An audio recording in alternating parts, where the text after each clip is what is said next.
First, I want you to share your journey a little bit about, overcoming the addiction, and how this, has really impacted you today.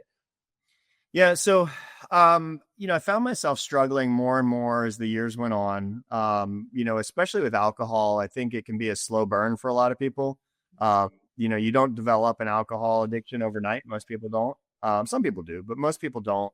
And so it just progressively gets worse. And so it's hard to say, oh, this is the moment when I have a problem and I need help, because you try things. You say, oh, well, I'm only going to drink on the weekends, or I'm only going to drink beer, or I'm only going to do this, or, in the big book of Alcoholics Anonymous talks about that a lot. Like, we all go through that. And so for me in 2018, it got really bad. And that was the point where I was really, I was trying to decide if it was going to be my last day.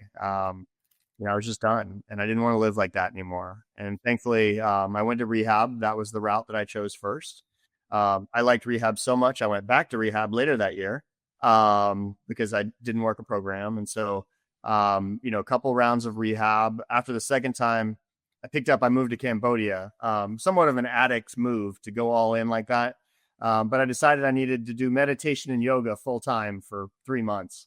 And I did, and it was awesome. Not everyone has the luxury of doing that, but it was really exactly what I needed, to really build that foundation solid for me. And since then I have had a relapse. Right. And so I've had to deal with that. And what I realized is that I will always have to work a program. I'll always have to go to 2 or 4 meetings a week. I'll always have to have a sponsor that I work with, that I talk to a couple times a week.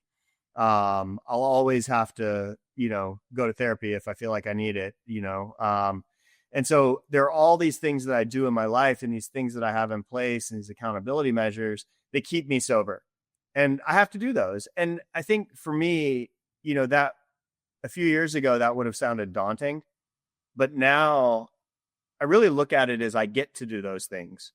Most people, that you meet in a grocery store are not devoting 4 or 5 weeks to being a better person, to talking more kindly to friends and family, to showing up better, to working on their values and how they align or don't align, to getting rid of resentments. And so that constant work makes me better, as a friend, as a partner, as an employer, as a human. And now I'm at the point where I'm just so thankful that I have to do that work.